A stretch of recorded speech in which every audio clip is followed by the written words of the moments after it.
And if it was a big moose, I'd say, boy, there's a king salmon right around the bend up here. If there's a smaller moose, I'd say it's a silver or something, you know.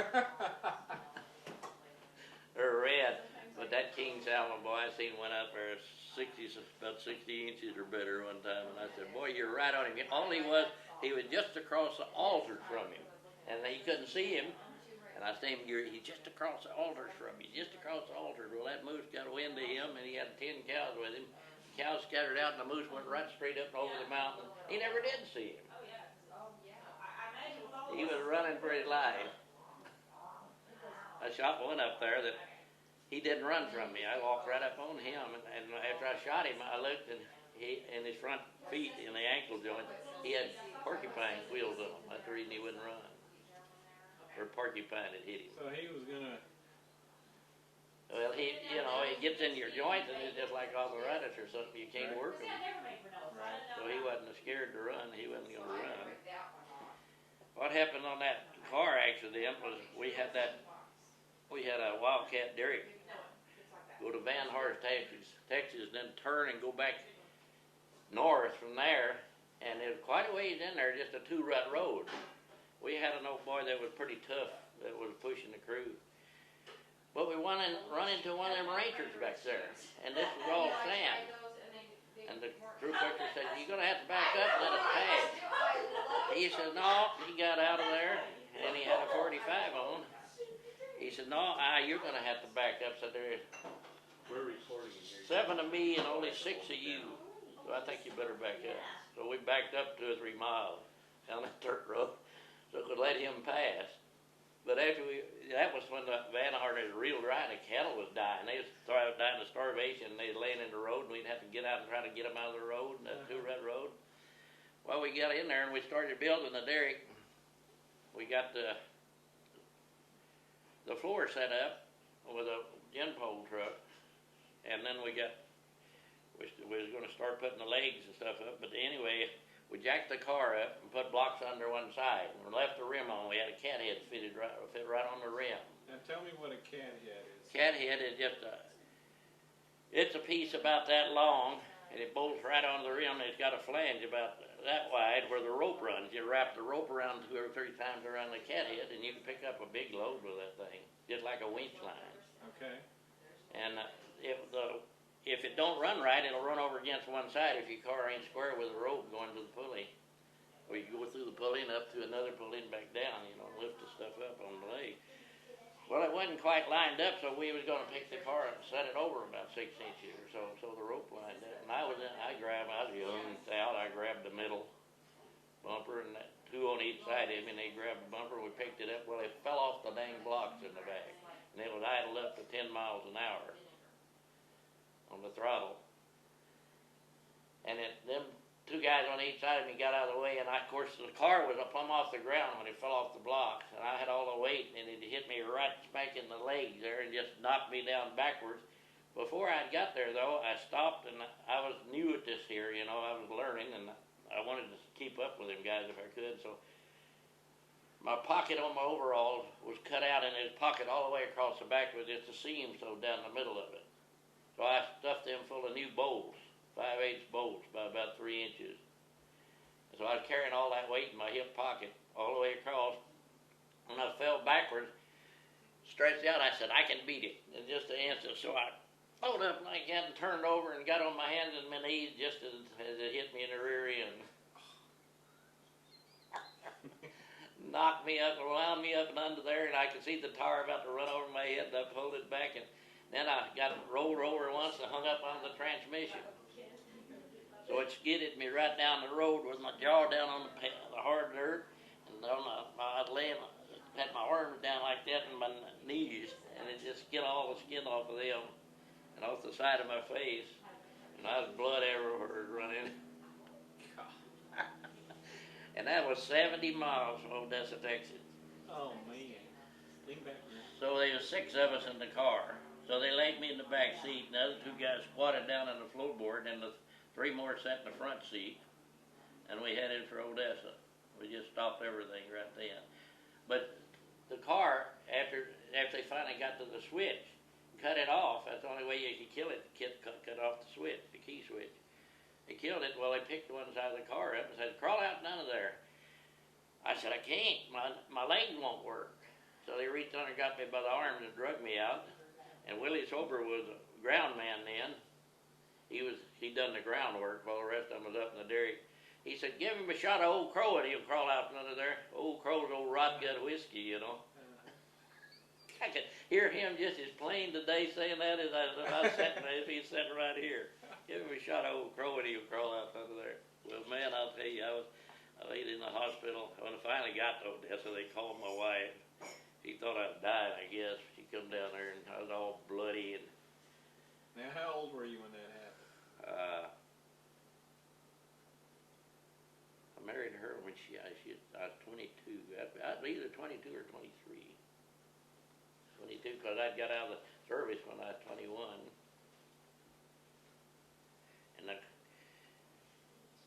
so I married her. And then I had to spend all my money chasing women. So I had to make some money. So Keep it clean. well, I was just chasing women. I just stomped my toes all of them. They happened to catch me.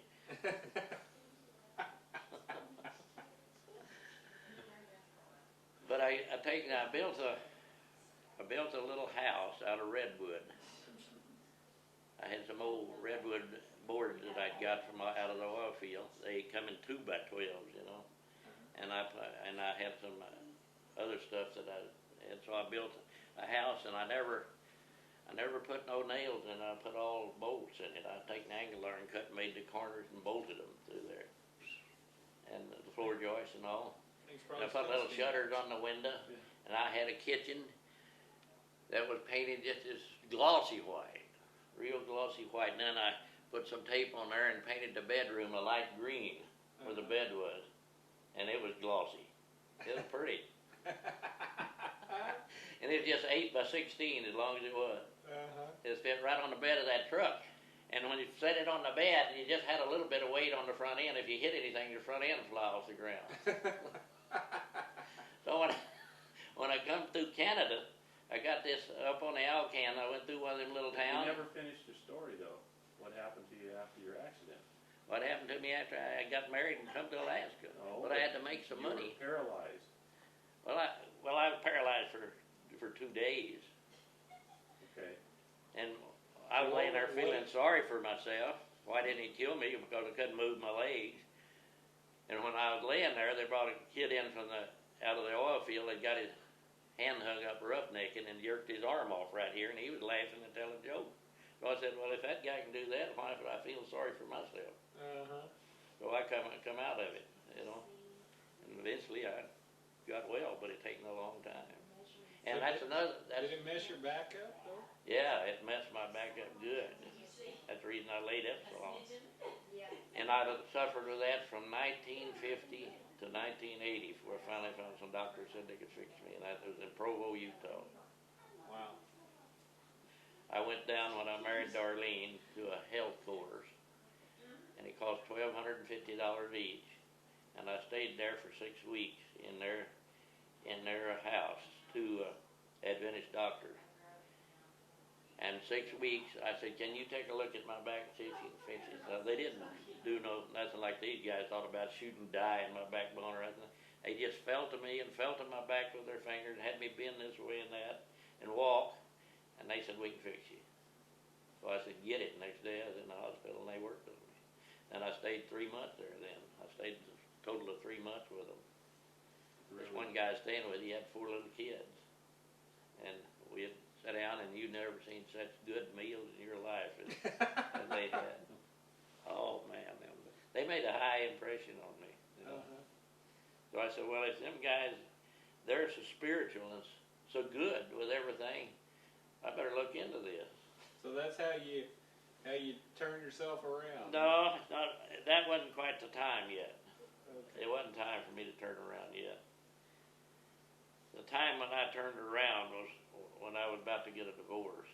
I think back on it now. Danny and his buddy over here, Ken Sandby, they worked on me to get me into the church. But before that, I had in 1965 and '66 we was working in Valdez, And my wife was about to divorce me, and I said, well, if that's what you want to do, I'll just sell my soul to the devil and do what the heck I please. I didn't say it exactly in words, you know. Well, I went back to Valdez, and I was sitting. Walked to the bar and got me a beer, and I went to the far corner of the dining room. I always sat like the cowboys with my back to the wall, so nobody shot me in the back. Probably for good reason. Good reason. But I was sitting at this table, and I could see the bar, and I could see the front door. And a good-looking man dressed in a blue suit and a Dick Tracy hat. You know, you remember the stories of Dick Tracy in the funny papers, that hat he had? He had that hat on and a blue tie and a black pair of shoes. They was shiny. He come through the door, and he walked to the bar, but he never said nothing. And he turned, and he come right straight to me. And when he got about 15 feet away, a voice in my ear said, "That's the devil." So he sat down at my table, and when he said, "That's the devil," man, I scared the devil out of me, you know. I said, well, I know what he wants. He's going to bargain with me. That's the way it happens. He's going to bargain with me for my soul. So as soon as he sat down, I said, I'm not going to give you my soul. So we sat there for about a minute or two, and I looked him over real good so I could remember him. Well, I'd been in that town 2 years, and I'd never seen this guy. And I've never seen him since, because I looked in everywhere that I went, Anchorage, Palmer. But looking back on my life, that is what really changed my way of thinking. And then when they worked on me, of course, I fell into the trap. Well, I don't even call it a trap. But what a good trap it was. Yeah, it was better than how I'd been doing. Way better. I quit my drinking, quit my chewing on cigars. First I got out on my knees and I asked the Lord to help me because I knew I couldn't do it by myself. I had the brains enough to do that. That's right. That's the first step. You cannot save yourself no matter how you try. It's a long ways there. But what we've been on, and that's where that rig builder I was talking about fell out of the window. I told you the other day. Yeah. We was in that hotel Yeah.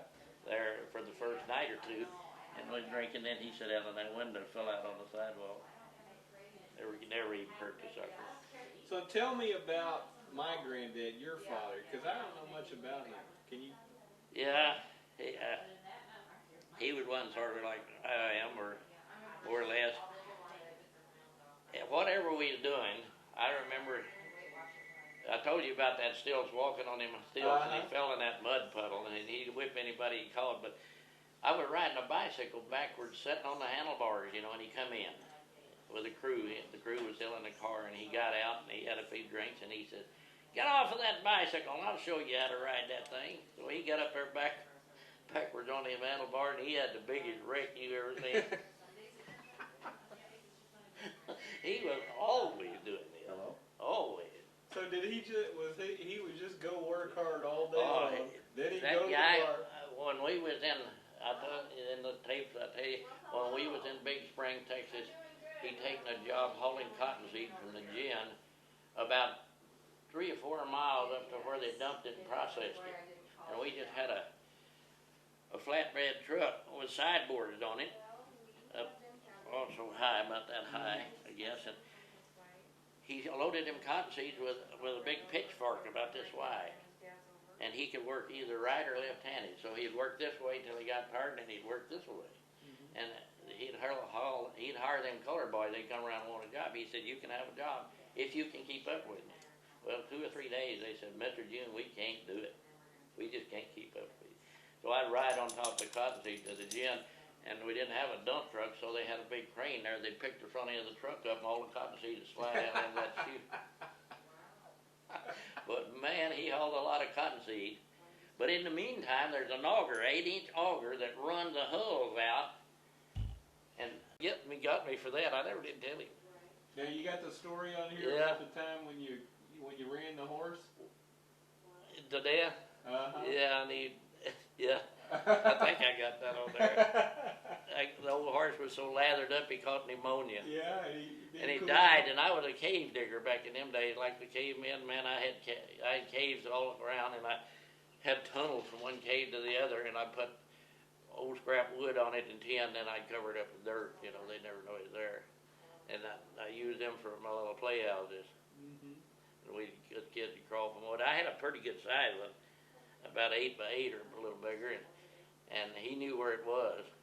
So he made me take the top off of it. If the old horse died, he pulled that horse off in there, and we buried. That ruined my cave. He ruined my house. Tore my house up.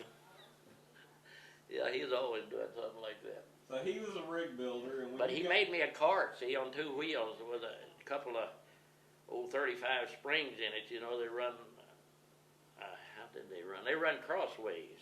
The springs run crossways on the front or rear end. I don't know which one he put in there now, but anyway, 2 poles went up alongside the horse, and I could hook onto the hames on the collar, and that's the way the horse pulled me. And I'd get 2 or 3 kids on there. They had a wide seat all the way across, and we'd ride all over the place with that horse and run him.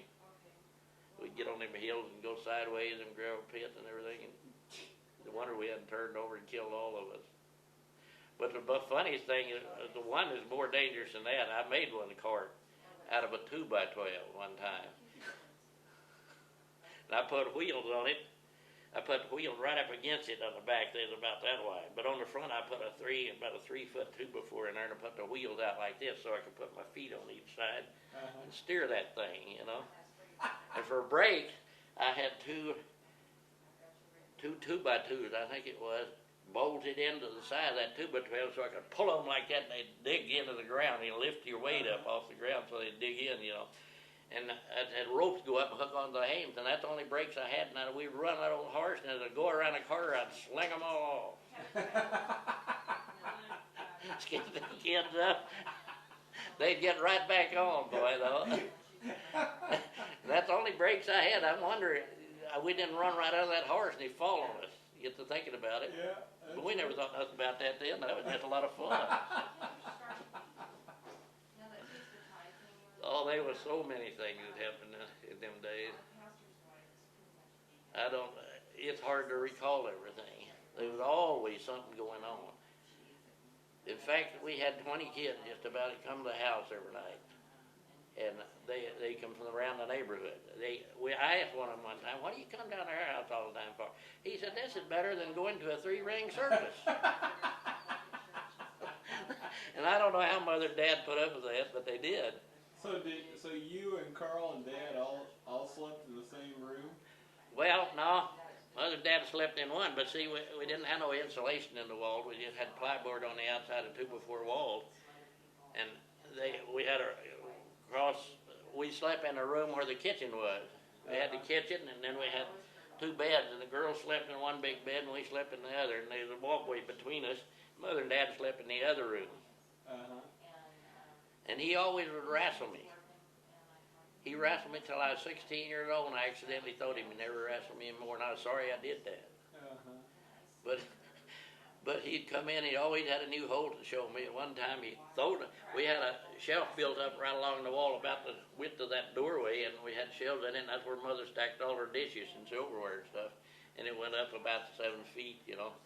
Well, he throwed me over his head, and my feet hit that shelf and knocked it over, and all the dishes broke. And Mother was teed off. And another time, when it was wrestling, we had a Victrola. It had corners on it like that, but it was about 30 inches by 30 inches, and it only played 1 record at a time. You'd have to wind it up. Well, he throwed me backwards, and that thing hit me right in that big ball joint into your back between your shoulders. And I knocked all the wind out of me, and I fell, and he was tight enough he didn't know it, and he put a hammer hold on me with his legs, and it was squeezed me till they had to beat him off, and I couldn't get no breath. Oh, man. He didn't even know he was hurting me. Man, oh man, you talk about... So that was just recreation? That was just recreation for both of us. But, you know, what he'd do, he'd get up, he'd come in and he'd get like this, you know, and we'd go around and around in a circle, see who's going to get the first hold. And then we'd have at it. So he Boy, did this every night, huh? Just about every night he wrestled me. He loved to do that. He didn't like them Mexicans, and he'd beat the tar out of them if he caught a Mexican, and I don't know what changed his ways with Mexicans.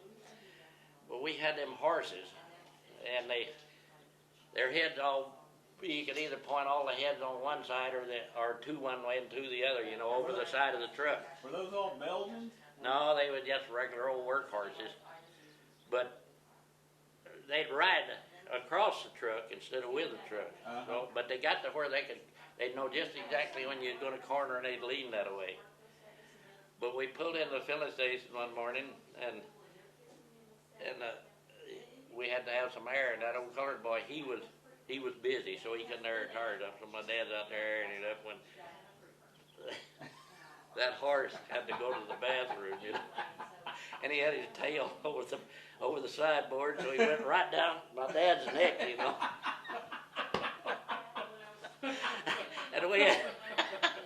And that old colored boy come up there, he'd always give him a shot of whiskey once in a while. He said, "Boy, Mr. June, I bet you wish that would have been me," he says.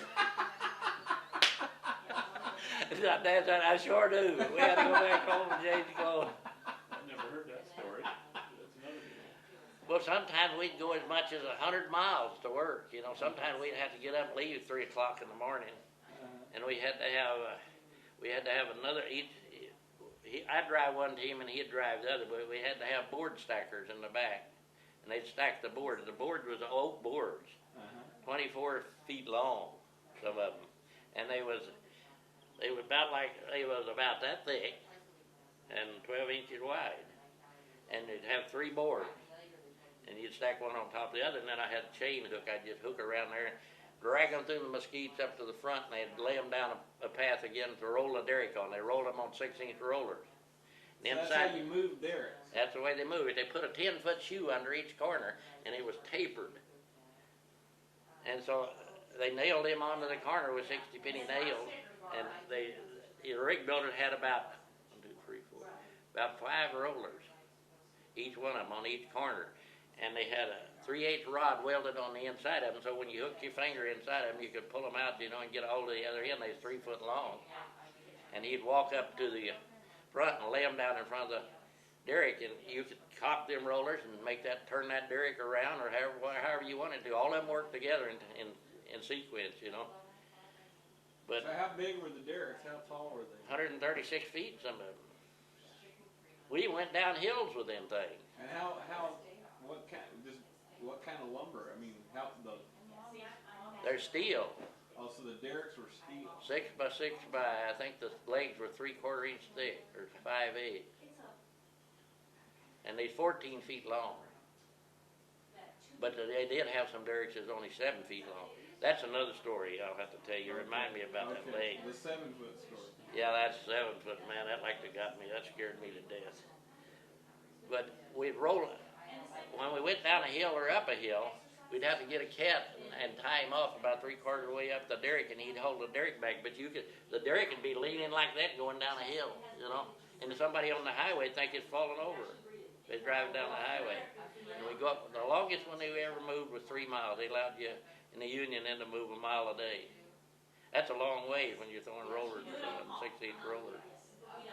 Yeah, it is. So how many? I've seen them rear up on one corner where you could walk in under it. It seems almost impossible, but it does. When they get in a bind or they fall off the rollers or something, jump over it, they don't always, it's not always perfect. There's always something happening. So you had, what, 2 teams of horses pulling one derrick? We didn't pull it, we had a winch truck pulling the derrick. It would go out there and winch it up. That's another story. And it'd winch up until he got to the end, then he'd get off the backup brake and the winch, kick it out of gear, run till it got almost the end of the winch line, then he'd pull her back in gear, and that, when he got to the end, man, that winch line would be just as straight as a die. You know, it'd come up about 3 or 4 feet off the ground. Twing, just like a guitar string. And they'd just winch it up there, and then whenever he'd get to the end of the winch line, he'd run up again, and he had a leg across behind the tires, and it was chained to the tailboard so that the tires would back up on this leg, this 6x6 leg. We had chains in it up to the tailboard, so it acted like a cat blade when you back the back wheels up on it. As you winch yourself backwards, it'd dig right into the ground. Yeah, we dug one in till all you could see was just the top of the cab one time. Me and old Jim, because the driller said we couldn't pull the drawworks away from it. We told him we'd either pull the drawworks away or we'd pull the truck in two. He said, you can't do it. And when we done it, he said, I didn't believe that. But kept going forward and backward till the waist line was running below the dirt on the tailboard, because on the tailboard you hooked a pulley in there, and it stood about that high above the tailboard of the truck, the flatbed. So it was down in the dirt, so the whole truck was down in a hole and under the ground. Before that, it had them big engines, diesel engines on it and all that stuff, and drawworks. It fit on the side of the derrick to run the derrick with, all the stuff. Well, boy, them things was heavy. And they was on them boards, but they was all and settled in for a long time, you know, and it's hard to break them loose. If you ever break them loose, they'll come. So what did you use the horse teams for then? To pull the boards up to the front so the derrick to roll on it. Okay. But this one derrick, I was rig building this when this happened. These 5-footers, I never worked on a 5-footer before, so the first one we went on, they told me that they didn't set the gin pole up. They picked them legs out of, they got straps that come up on each side with about 8 bolts in each one of them. So you take these 4 bolts out on this side and 4 bolts out, and then the straps are just sticking up there, and then you can lift the leg right out. But I couldn't lift it high enough, too heavy. So they said, bend her over, son, bend her over. So I bent her over there on them straps, you know, and the straps was bent like this. Well, when that leg finally jumped out of there, the strap jumped back, and that leg threw out, and that almost throwed me off the scaffold. Man, that woke me up. I didn't do that before. But when you go up like that or tear them down, you start at the top, and you got to know just how to throw them legs. You lay them down on the scaffold and on the 3x3 angle iron that goes around the derrick every 7 feet. And you slide that and you give it a little flip, so when it goes over, it hits flat on the ground down below. And each flip has to be a little different as you come down from 136 feet. If you stuck them up, you had to buy the round of drink. I was always buying drink. They'd have to dig them out. Because you come down on the end, that angle iron would go right in the ground, boy, just like you welded it there. Yeah. That winch line, I'd already almost killed my boss 1 or 2 times. But he was walking, this one particular time, he was walking around looking at the derrick and looking at this and looking at that. He was a Scotchman, about 240 pounds, and tougher than a boot. And he was standing on that winch line when the truck was running out, had it out of gear, and he was running out to the end. When he hit the end, it throwed him about 20 or 30 feet in the air. He come down right in the middle of a mesquite bush. Oh. Stuck all them thorns in him. It'd like to kill that poor guy. About 6 months he's hobbling around. But he was tough, I'll tell you what. Nobody knocked him down but me. I'm the only one that done it. Ever done it. Till his dad. Jeff Whatley, my dad, he was just like my dad. His name was Jeff Whatley. And he was going to whip him one night. We was at the tourist court. So he taken the keys out of the door and he threw them out the window, shut the door, told Johnny he's going to whip him. He had a few drinks. Well, that's the wrong thing to ever tell that man. He just picked him up by the collar like that off the floor, and he just slapped the tar out of him. But so time, he said, man, I made the biggest mistake I ever made. I wished I hadn't have thrown that key away. They made me sleep with my dad. He was a ground man, and he had a 44-inch chest span, and a little bitty thighs, and a little bitty legs. He looked like a gorilla, almost, you know. Fat Randall was his name. My dad said he was a cross between a gorilla and a human being, you know.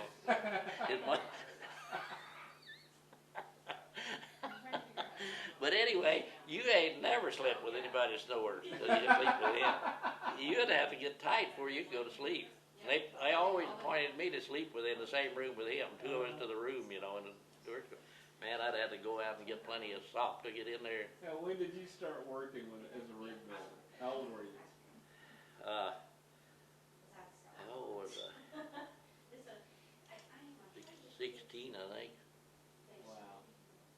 My dad was a rig builder for 25 years before he fell out 100 feet. He fell right out of the top of one of them I call them a pumper unit.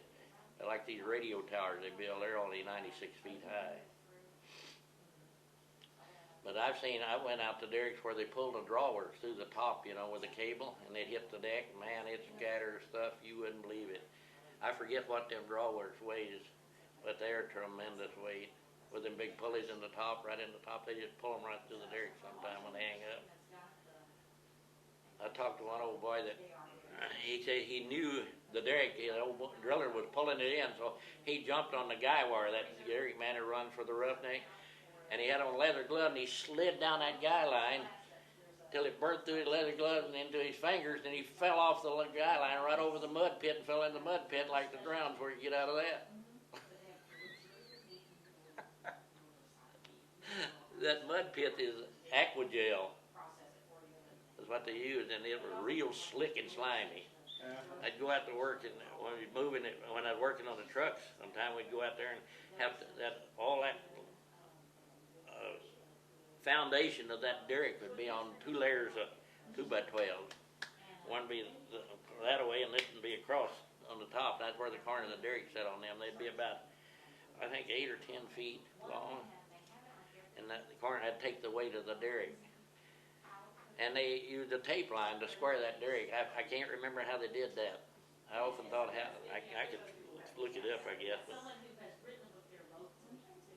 they could make them level. They had you know what they used? They didn't have levels then. They used a water level, a bucket of water and a gauge glass and a ruler. They carried that from corner to corner. There's nothing more accurate than that. Water level's perfect. I built a laundromat down there with a water level, and the guy asked me how I got everything so perfect. I said I used a water level. I just put a ladder up and hung a bucket under it, and as long as you didn't spill any water, it always seeks its own level, you know. So you put your thumb over the glass as you go around, and when you set it down, you wait till it quits going up and down like that, and then you let your thumb off gently, and the water will settle down to its level. And they got a ruler draped on the side of it. The long hose. That's the way they used to put the ceilings in on these jobs and this construction. That's before they had the lasers and all. Before they got too educated. Progress. Yeah, it was progress, all right. So you were a rig builder when you were 16. Yeah, I went in the Air Force when you were 17. 17. But I've been around them all the time, all my life. My dad's been with them. And so he was a rig builder for 25 years. Got killed. Yeah. 25 years. He slid them headers out of the top and of the derrick when they taken them loose where the big pulley set, you know, he'd take that header out and slid it out, and as he went past it, grabbed his overalls and yanked him out of the derrick. Had a flange on it. Grabbed him in the overalls. That old boy working with him, he had to slide all the way down the leg. He said he got down there. I talked to him. He said he was still alive, and he wasn't unconscious. It hit right on the side of his head and his shoulder here, and crushed his head and his shoulder. He said he's still alive. All he said to me was, "Go get Don. He'll know what to do." Don was married to Jane then, and that's all he ever said. He died. But there was one while he was working that fell out on the inside of the derrick, and he fell down in the cellar, and he hit a 8x10 with his head and knocked his head loose where you could see his brains. They told me that they went down there and he wasn't knocked out either. All he said to him, "Well, I'm a tough SOB, ain't I?" That's the way it went. Here's something that proved to me that you better not challenge God or the devil, either one. Because I was going to this gal where the lightning struck her toilet I was telling you about the other day, bathroom, burned it up. Well, her brother was tougher than a boot. His belly looked like alley-oop in the funny papers. And he was tough. He was slim, and he was just all muscle. He said, "They ain't nobody can kill me, not even God." 2 weeks later, he fell out at 80 or 90 feet. And he hit the derrick and bounced out and fell in a pile of scrap iron. He lived about a week before he died. And right there taught me something. Don't challenge God. You Yep. know that. Well enough. So don't challenge the devil either, cause he's a bargain. Show up blue suits. And Boy, you ain't kidding. black shoes. I'll never forget that guy as long as I live. I've never ever seen that man. I knew everybody just about in Valdez because they drowned half of them, and the other half I knew. When the tide come in, you know. From the earthquake, you mean? There's a half a dozen movies out on that earthquake that happened where that tidal wave came in. How And many the one people- down at Seward is the one that I seen that was the best because there's two guys on this big ship in the harbor of Valdez, and they was taking a picture of Valdez and all when the tidal wave came. They was taping that tidal wave coming in, and then all of a sudden their cameras going around and around, and what it was, that tidal wave come in, hit all them buildings, and then it went back out to sea, and that ship raised up, and when it went out to sea, it sat right down on the bottom of the port of Valdez. There was no water left in it, and they was taking a picture of the buildings and stuff floating out on the tidal wave. Wow. How many people died? in I that? don't remember how many died, but they was like quite a few of them. In fact, there's for several villages. That's Indian villages just wiped them out. Here and there. That was a big one. But when we first went down there to build a new town, we was staying in the old hotel, and when the high tide come in, it filled the basement. So every night, I said, this thing's gonna burn down. I was staying up on 2 floors up. I'd look, pick me out a good spot, so if the hotel caught on fire, I could jump. Every night I picked me out a spot to jump. I just knew that thing was gonna burn down. But as soon as I could, I got me a tent down there and set up on the Road River. And I set up right by the river and right by a pile of snow about 20 or 30 feet high. And I set my tent up there, and everybody thought I was a game warden. And they'd ask me, could they fish there when they come down? And I said, sure. Go ahead.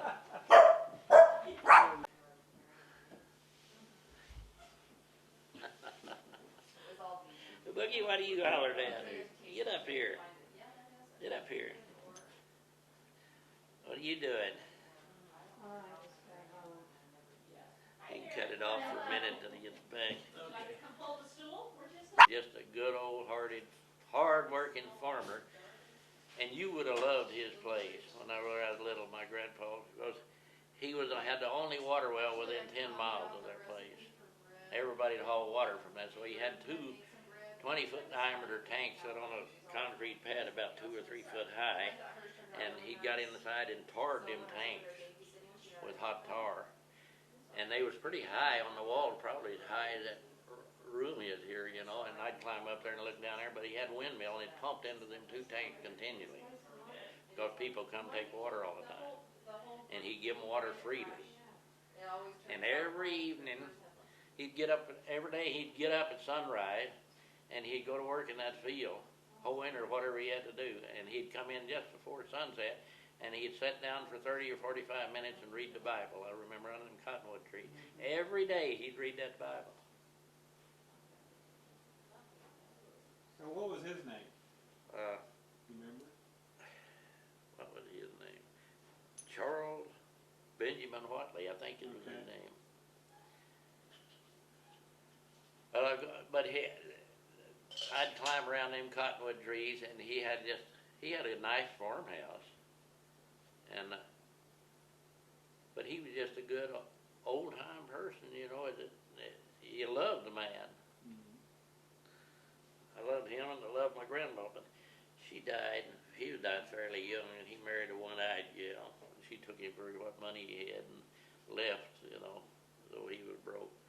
Going back there when I was a child on that place, there was no such a thing as getting a job making any money out on the farm. So I had to come up with an idea how to make money. So I come up with an idea of going down the highway and gathering all the cotton that blowed off all them trucks going in, trailers going into town.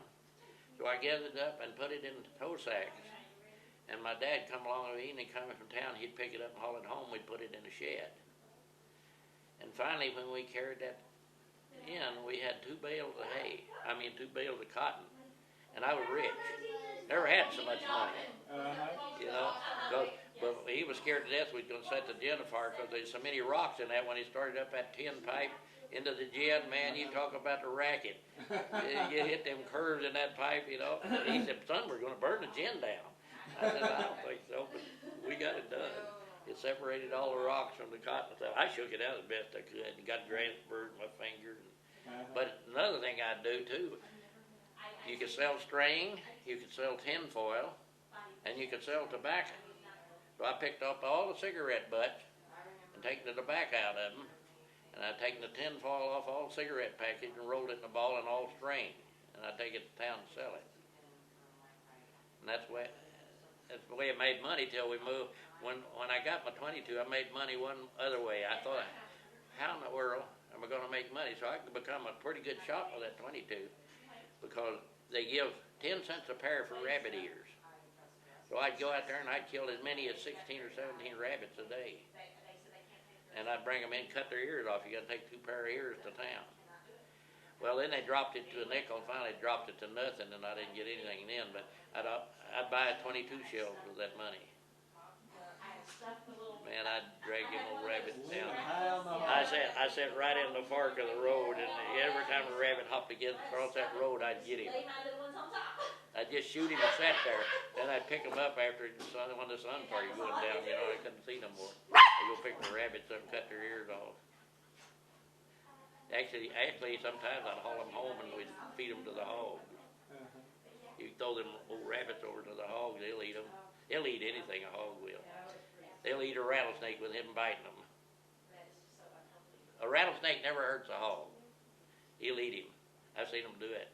And the sucker bite him right in that fat and not even phase that hog. Oh, that's another story. I can't wait to hear that. My dad was so broke on that first farm, I got that in that too. And he was a guy that tried to figure out how to make some money. So he come up with the idea, let's have a chicken fight. Rooster fight. So he had posters made up, and we traveled all over the county, Howard County in Big Spring. We put posters and direction on every fence post and telephone post. And it was a grove of trees about 100 feet in diameter or better. Maybe it's bigger than that, I can't remember. But in the middle, it was hollowed out. It had been a little lake, you know, and that's where we had the chicken fight. So he made a wagon load of sandwiches, and we got some horse troughs and filled them full of ice cold beer and ice cold soda pop, and we sold them at that chicken fight. Everybody in the whole country come to that chicken fight. There were all kinds of people. I was right in the middle of that. He sold everything he had, that chicken fight.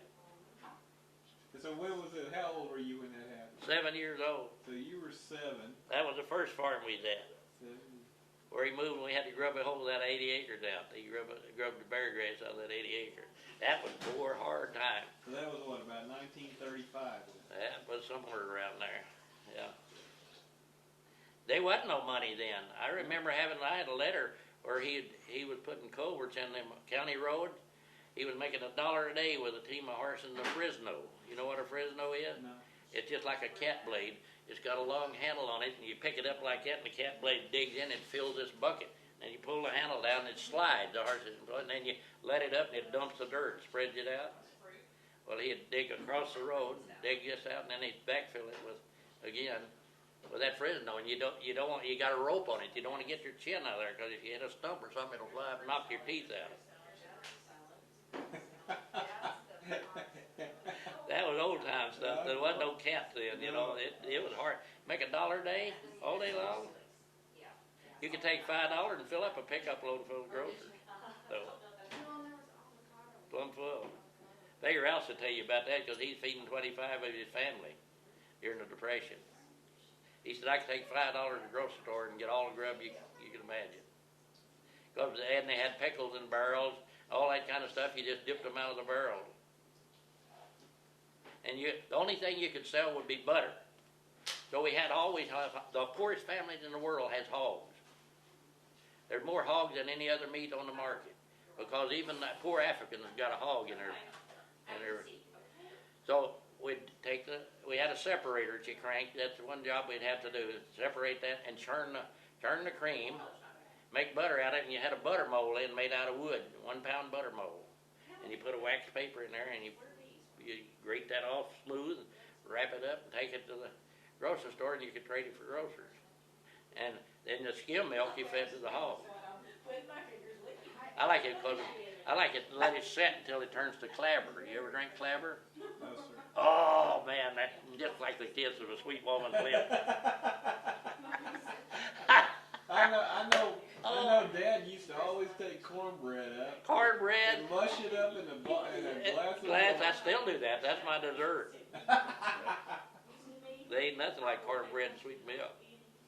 He used to do that all the time.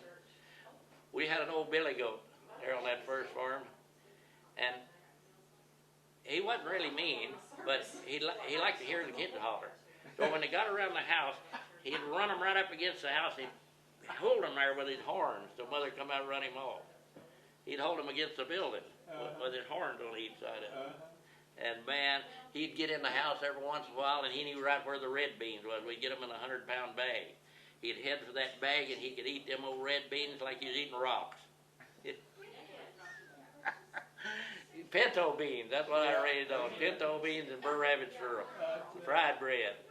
So this first farm, was it outside of Big Spring? Yeah, it was to the west and north a little ways, about 20 miles from Big Spring. It was way off the highway, you know. That's where I was walking along from that patch of wood. Well, we'd done that patch of woods one time, and we'd robbing bird nests. And he'd climb up the tree, and I'd catch the eggs. So he said, boy, son, I've got some good eggs this time. Be sure you don't drop these. And this is your dad? Yeah, he's up in the tree, and I'm on the ground. So I got my hand up there, ready to catch them eggs. Boy, I'm telling you what, I froze. He dropped them eggs, and it wasn't an egg, it was a snake. Oh. I had my hand up there, and that snake is coming down, and I froze, man. When that sucker hit me, I got in gear, though. He thought that was the funniest thing in the world. He had chased those kids with them snakes, them coach whips. They're not poisonous, but he'd throw them at us and they'd wrap around your legs, man. You'd scramble, I'll tell you. I was walking back to the house one day and I heard this ground squirrel squealing, and I went over and a coach whip was wrapped around him and trying to pull him down the hole crossways. So I got him by the tail and pulled him out and unwound him from that ground squirrel, and he lay there going, boy. Finally he got up and run off. Saved his life. But I'd lay for hours. I had before I learned how to build traps, I had a big tin thing, like about as long and wide as that thing, and I'd prop it up, and I'd put a stick under it, and I'd tie a long string to it, and I'd hide it in the barn. And when I'd lay feed out, and I'd put it all in under there. As soon as a whole covey of them quails get out there, I'd pull the stick out. I'd catch that covey of quail. We'd eat them.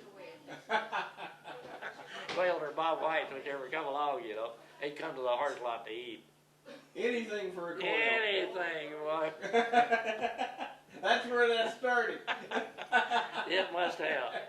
But then I learned how to catch them. I had made different kind of traps. I made a figure 4 trap that'd fall apart. I could catch anything in it. And I made one like a pyramid. Left a hole about that big a square at the top. And I put lots of feed, and they'd go up there, and them quails and bob whites, and they'd drop down through that hole. They can't fly straight up. You could catch the whole covey in there with it, and they couldn't do nothing. You'd make it out of 3/4 by 3/4, and you just keep stacking the boards up so there's a crack between them, 3/4 all the way around. You could see in there, so they'd climb up them stairs and jump right down in that pyramid. And another thing I had is a wire cage. And I'd dig a tunnel under the side of it. Either that or I'd make a tunnel in the side of it out of wire and go right out into the middle, so they go down that tunnel into. They never would. They walk around the outside edge. They'd never think to go back to the middle and come out of that tunnel. Or they'd go down under a tunnel under the bottom and up into the middle. They'd never come back out. You could always catch them. In fact, the sheriff was catching them, and I'd robbing his traps all the time when we got to Odessa. I knew where every one of his traps was. He had 80 acres in there. He was illegal, so I might as well help him. Try to keep the lawman honest. Man, I was coming down the street one time in Odessa. I don't forget who was with me at the time, but a dog run out barking at us, and I threw a rock at him. man, I heard all this glass crashing. The lights started coming on, and I was running a million miles a minute, you know, get out of the way. They never did know what happened. Of course, I had another little thing I was doing, it wasn't right. But anyway, I was doing it. I'd still, I wouldn't say that, I'd borrow it. Me and another guy, we'd borrow it. They had the milk, you know, you ever seen a milk bottle where the milk come in it, it come up and it's got a neck there and down? Yeah. Well, them was worth 15 cents a piece. So why not take them full of milk? If the milkman set them down there, I'd just grab the whole thing. Children went without milk. We'd take them and we'd dump the milk out or give it to somebody, and I'd hide the bottle. I had a whole stash of them bottles for that was my cash collection. Uh-huh. Well, them kids found my stash and took it all.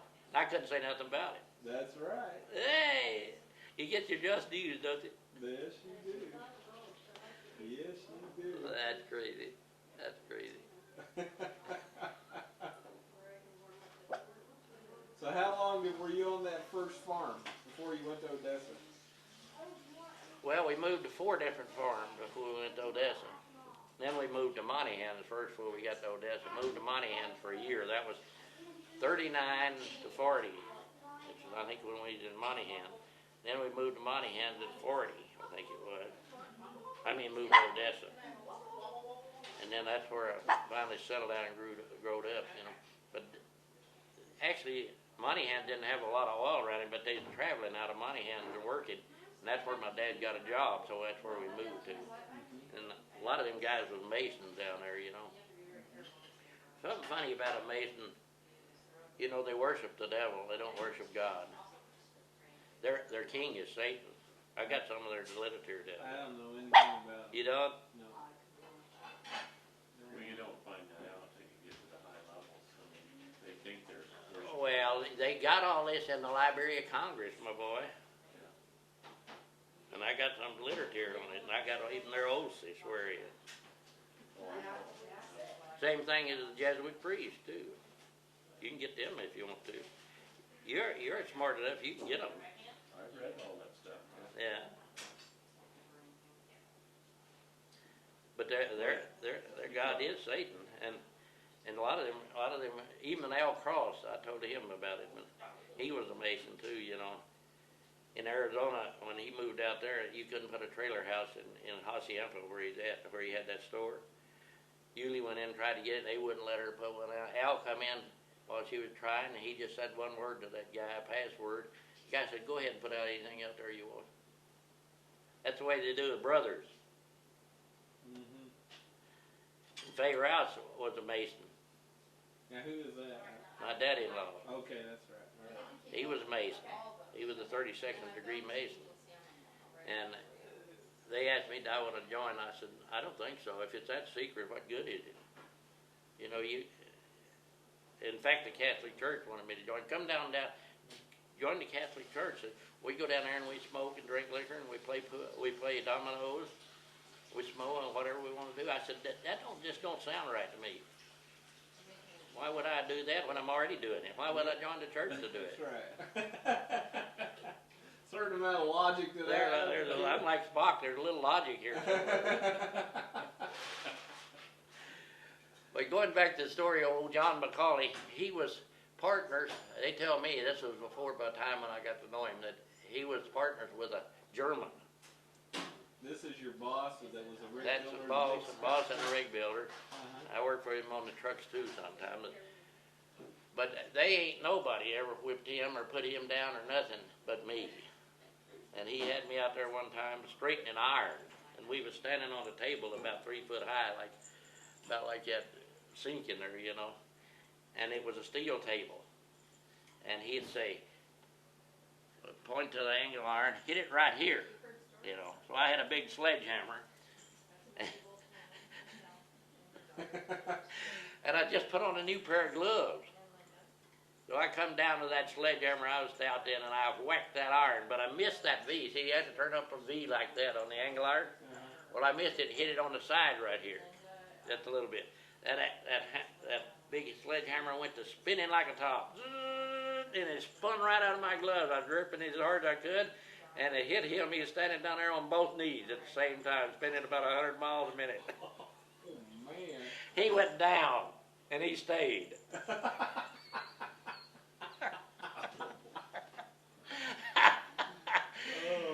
I used to call him up every once in a while and say, John, he said, who is this? I said, when's the last time you've been knocked down? He said, Whatley, where are you? He didn't want to see me no more. Oh, man. He was a tough fellow, though. I worked, you ever seen them mud pits in the oil field that made out of steel that they put mud in? You know, they have a mud pump. Well, we pulled him up on the back of the rolling tailboard of a truck and then slide him right on up on the headache bar behind the cab. And so they cleared the ground and rode down to the other location with him. Well, I had one, it had, I think it was 6 or 40 pack coming out like this on the end, bent up on a 45 with pins in the side so he could hook a winch line around it, pick it up, and it'd roll right over that tailboard and up there. Well, one side was broke off. So I worked for, gosh, about 30 or 45 minutes getting that thing loaded. I had to run a chain all the way down the other end and chain the winch line in under there. As soon as I got it up over the tailboard, he come along and says, let her back down. I said, what? I worked hard to get this up there. Let her down and I'll show you how to do it. I said, okay, drop her. So we dropped her back on the ground. So he takes over. He got him a little board about yay long. And he put it where that broken off piece was. He was holding it there. I forget which hand now it was, but he was holding it up there. I'd already tried this. And he said, when I say pull her, pull her. So I said, okay. So he said, pull her. I said, wind her up, Jim. Well, man, he had that motor revved up and he wound her up. Well, when he come up against that board, instead of tilted up like he thought it'd do, it slapped the board right against the back of the truck, the steel back of the truck, and his thumb was between the board and the truck. It mashed it flat as a piece of tissue paper. Oh, man, he went to town. He wrapped that thing in action and got out of there. Oh. Then I ain't going all that work again to load that. And you said, is that how you do that? I didn't say that to him. He was paying me. But there was a big old hook of a chain. The chain was dragging, and it had a big hook on it. It was a big chain. So he decided he'd pick that chain up, and there was a pipe up there, so he picked it up out of the derrick and hooked it in that pipe. Well, we were rolling along, the derrick was shaking like this, you know. So lo and behold, he forgot about that, so he was walking down the derrick when that hook come out and hit him in the head, you know. Blood run down all the way down through his clothes and filled his shoe up, you know. He was a tough rascal. It was always when he was around you. Yeah. You some kind of luck there, Uncle Kenny. He was the one that was standing on the cable. Yeah. He was the same one that's standing on the cable. That got thrown into the I didn't tell him to stand on that cable. What are you talking I about? bet he didn't stand on the cable anymore. And he said he'd always get in his car and he'd drive off. He'd get out of He'd there. crawl to his car and drive off. Yeah, he crawled in and knocked him down that sledgehammer. He finally got enough wind to crawl over to the car in that old DeSoto and got in there and put her in gear and headed out. Get me out of this place. And in particular, get me away from him. Of course, every rig builder knew this after it happened, you know. He wore them bandages on his knees for 6 months.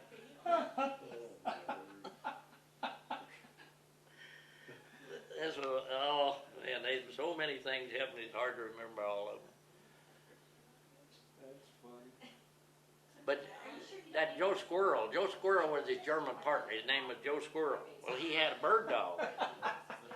And he had a bird dog, his name was Ribbits. That's what the bird dog's name was. So he was just getting sick and he died. So as soon as my dad heard that he died, he run over to his house and told the bird dog. That's how you got that. That's how we got Ribbit. About Ribbit. Ribbit. It's Yeah. about how he was in the bar one night and this guy came in and kicked the Ribbit. So the Yeah, fight was all on. the fight's on. He did take care of that dog just like I do, because that dog would wander all over. And the drunker my dad would get, the closer he'd get, till finally he's sitting in his lap. Just like this one. Just like this, except he's bigger, you know. But here's the funny part. One night we was down there and he was drinking pretty good. Old Rivets was right there beside him and he was strutting his stuff. He was making a little money, so he pulled out $100 bill and said, "Here, Rivets, go get me some change." Well, that dog went to the front door and went down, taking off down the sidewalk with that $100 bill in his mouth. Yeah. That didn't work out. A lot of money back then. Here, Dad was after him, and all the rig builders was laughing. He was trying to run him down. That was pretty expensive. That was worth about $2,000. You talk about having fun, you know. There was always something funny going on. So is that story true about the guy kicking Rivets? Yeah, I kicked him. In fact, the driller, one time they was shooting pool, and the driller got mad at my dad, and he had a cigar in his mouth like I always do. So I just grabbed him by the back of the head and shoved that cigar right down his throat. And here he was wailing on my dad and beating him up, and he's choking to death. He's trying to get that cigar out of him. He finally got it out and whipped that driller. Of course, that was a big deal. Everybody clapped. You know, that's good. He made her. He made her. That's the best. There was a fight broke out one night, and there's no guy with this he had a wooden leg there, you know. And the fight was in the whole pool hall. Well, it was going pretty good, and this old one-legged guy, he was watching it. Well, somebody hauled off and knocked him plumb back, and he slid across the floor up against the wall, and he was sitting down. He was sitting down against the wall like I am this couch. He said, "Ain't she a dilly? Ain't she a dilly? Ain't she?" Yeah, that's what they liked, you know. In fact, there was two old, real elderly rig builders there. They got in an argument. Both of them had false teeth. So they decided to go out to the caliche pit and fight. So they went out there, and they didn't want to break their teeth, so they taken them out and laid them down on the rock over there. Well, they fought it out. They couldn't hurt each other anyway. One of them bellered like a bull. He couldn't whip a kid, you know. But that scared me the first time I seen him. He could really beller. But anyway, they fought it out, and they picked up their teeth and went home. Well, they didn't know it till the next morning when they sobered up. They had each other's teeth. They had the wrong. That was a good one. That's one I wrote down in my book. I was keeping a tally on them, you know. Oh, that's hilarious. That is hilarious. Yeah, they just so many things happen. The guy don't know these things unless you live them. There's no joke about them. They're there. That's right. I gotta get some more iced tea here. Yeah, All this laughing's making me hungry. Yeah. Pretty much finished that tape.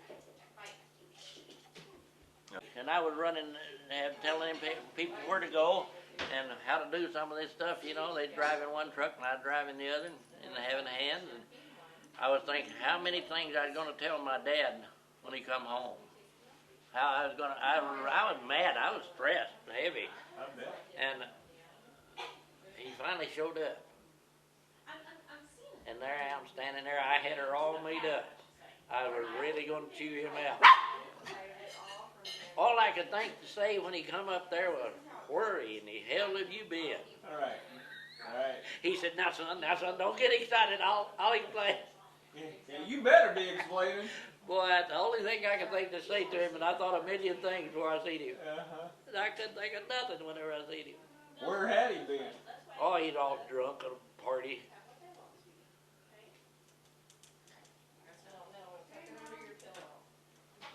He was scarred up all over. He flew through the windshield one time on one of them old trucks that he had.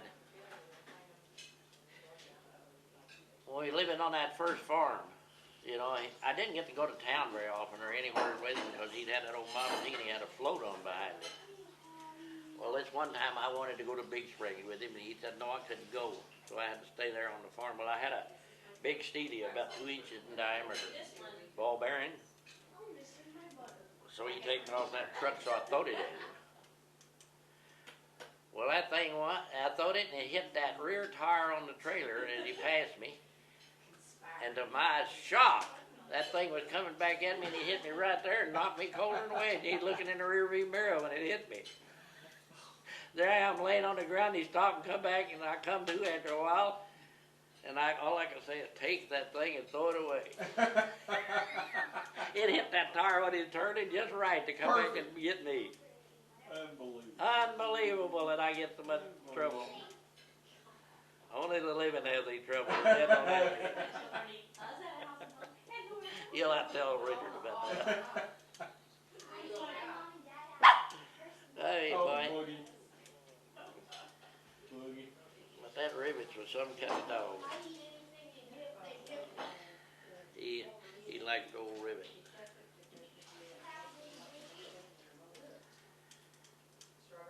He was my dad was a comical character. You couldn't help but like him.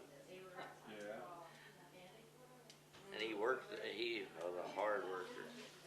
You know, when you're working like that, or them rig builders, the longest job you'll get probably 3 or 4 days.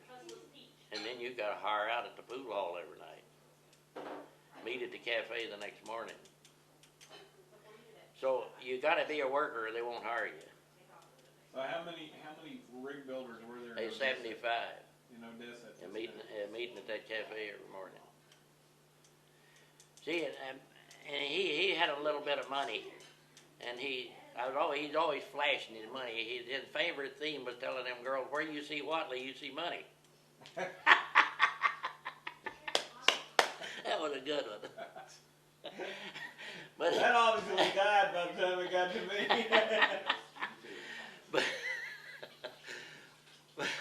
But one night he was pretty tight, and 3 guys rolled him. And he was tight enough, he couldn't do nothing about it, but he could open one eye and he recognized all 3 of them. So when he sobered up, he never taken another drink for 6 months. He sent word out he's going to whip them. He sent word to them.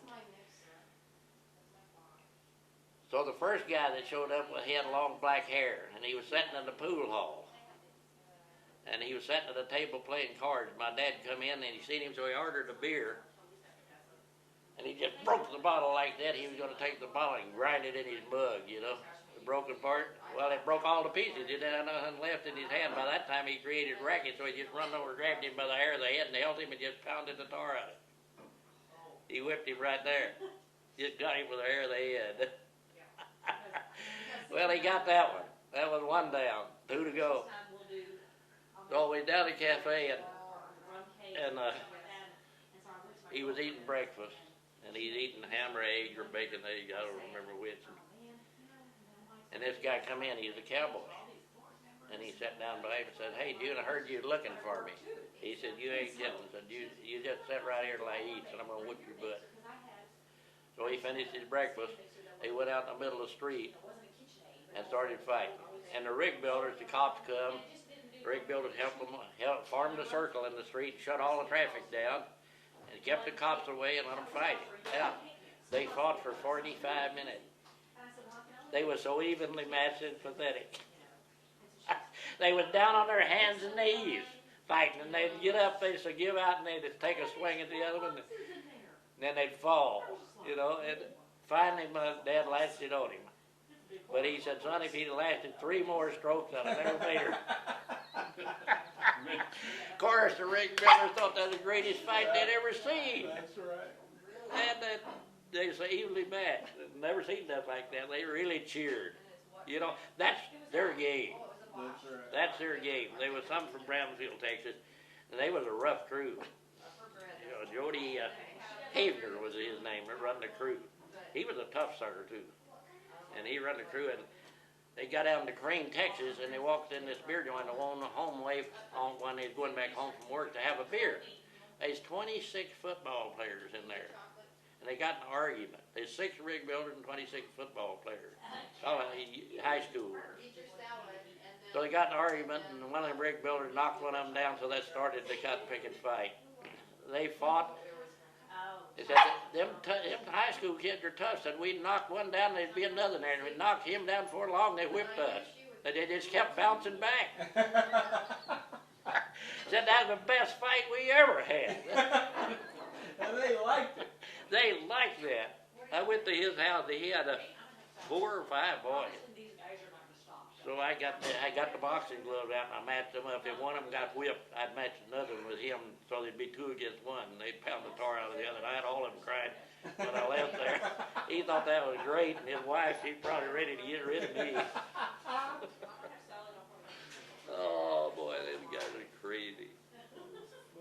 there's nobody that worked any harder than them guys that I know of. They was hard workers and hard players. No kidding.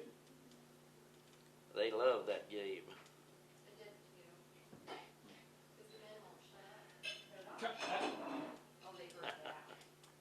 I don't know. I'm trying to.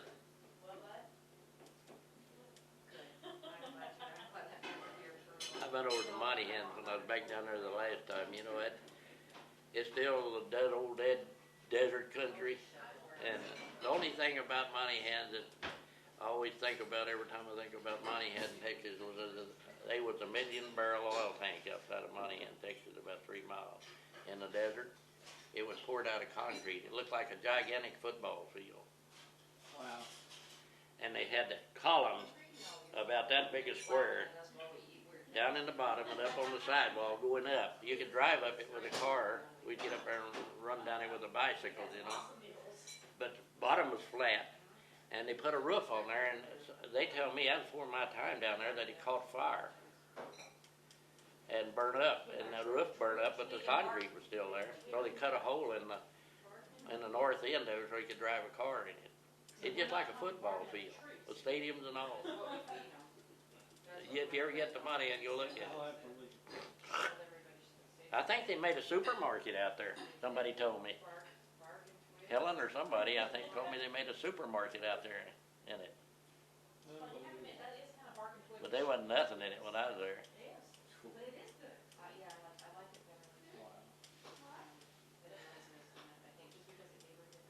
Oh, Those were the days. those were the days. You can't do any of them things anymore, you know.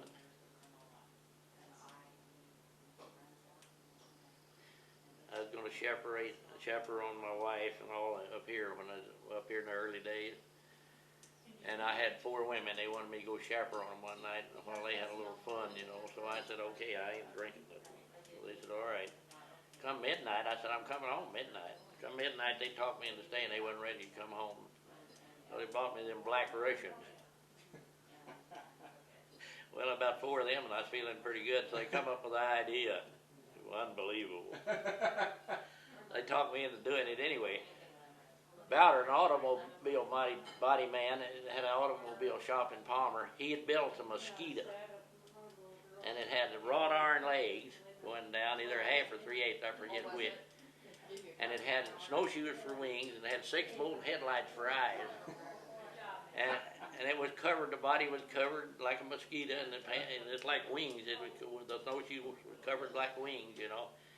And it weighed about 75 pounds. They had me sneak up below his window while he was asleep at night and get under that thing and on my back and run down the bar ditch. We put it in the pickup.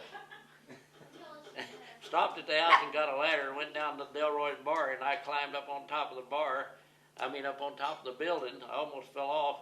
Pulled that mosquito up there and set it right over the entrance to the bar, looking out onto the highway. I remember that. Well, the next morning, I went down there kind of early, and I wasn't feeling no pain, you know, anyway. And they accused me of doing that. I fell over on the floor and laughed, said, boy, that's a good idea. I wish I'd have thought of that. Said, I tell you who might have done it, you know. So I named off everybody in the butte I knew. So they checked everybody out, and they never could figure out who did it. But old Bowder called, and he found out where it was finally. It was over Delroy, looking out where everybody could see it when they come into the bar. So he called the highway patrol. And he said, get out here. Somebody stole my Mosquito. Now the cop, he was talking to me. He was kind of had a smile on his face, and that sounded so crazy to me, I had to come out and see what was happening. Who would care? So there's that Mosquito sitting up there, and that cop don't know who did it. He never did find out. But I thought it was fun. I accused everybody in the butte, you know. They would put on the carpet. I didn't tell them people who stole it till 15 years later, you know. And they probably knew, huh? Oh, we had fun with that. That was a real thing to do. And Bowder was so mad, he had a pistol. If he'd have found out who done it, he'd have shot him. And I wouldn't say a word. He was so mad, he left it up there 2 weeks before he'd take it down. Nobody could help him. He wouldn't let nobody help him. He was an honorary old sucker. He would have shot me if he'd have caught me. Woo! Wonder how you live, huh? Same way the taxi cab. There's a guy had a taxi cab in Palmer. They didn't have a taxi cab for a long time after he had it. He died when they was pulling the car down the hill over here. The chain wrapped around the tire of the car and flipped it, and he killed him. But he had a taxi cab service, and I was in the drugstore that day when in town, and I heard this whistling noise, and I stepped out on the sidewalk, and this guy got in that taxi cab. He owned it, and he was going to go make a pickup, but somebody had put one of them spark plug bombs on it. You ever see them? No. They whistle real loud, then they explode and smoke just pours out of them. You think the whole engine blowed up. Well, that thing was like a siren whistling, then all of a sudden it blowed up, and he jumped out of that car, and he had a .38 pistol. And he would have shot anybody that he thought did it. He thought the engine blowed up. Uh-huh. Wasn't nothing but that smoke bomb blowed up. Boy, he was hot under the collar. We put one on an old colored boy's car over there when I was working at AMU running the job. Tom Terry come up with this idea. He was none of my partner. We would always tell him that old car was going to blow up because when he'd get in it, he would weigh about 400 pounds. It'd rock up like this, you know. Well, we put a smoke bomb on it. And boy, he got in there, and we'd hid in the woods. And he got in there, and that smoke bomb went off, and he jumped out. He thought the whole world had blown up, you know. We done that to another guy too. His name was Killer Kelly. Kelly is what I call him, Killer Kelly. He had a wife and 4 kids, and he was going with a gal and had a kid by her, his girlfriend. And he sent off and got a Hilton credit card, and he taken her to Hawaii, bought her a fur coat, and bought her a dog. And all on the Hilton credit card, and spent 2 weeks vacation in Hawaii and come back before they caught him. And took him up before the judge let him go. Never charged him nothing. He spent thousands of dollars for Hilton. But we put a bomb on his car. Well, it didn't go off. He got back with his wife. So she jumped in the car to go to the grocery store, and it went off on her. She thought he was trying to kill her, you know. He was really in trouble.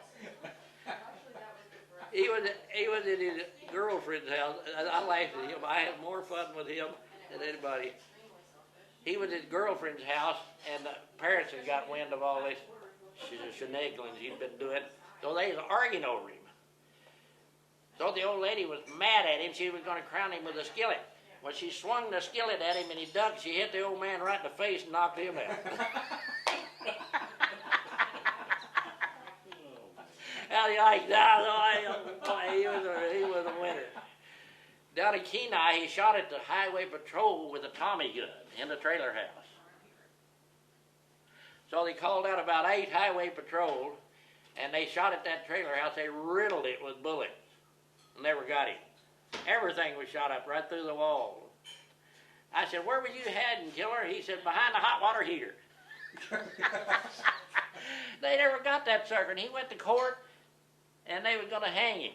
They tried every way in the world to hang him, and he proved that his girlfriend was going with one of them highway patrol and got out of it. Got out of it. Unbelievable. They were good times. He was down to Shiniak. He was still going with his girlfriend. We were both down to Shiniak. That's 50 miles from Kodiak. And we was working there. And every day he'd say, "Wonder what my girlfriend's doing." I said, "Well, she's out having fun. She ain't gonna wait on a peanut like you." So 2 weeks of that, and I was convinced him he had to go home. He quit, went home. She ain't gonna wait on you. That's funny. We thought we'd get even of him. Well, Johnny Grayville was there this time. We was in Kodiak, Danny. Oh, yeah. And we thought we'd get a hold of him, so we Johnny Grayville throwed a rock over there, and he throwed it through the jewelry store window across the street. Well, the cops come and arrested Killer. He's walking down the other side of the street. But he couldn't prove that he did it. So he got out of that one. And the grass crashed when we got hit. Greenville was a thug. He was a good guy.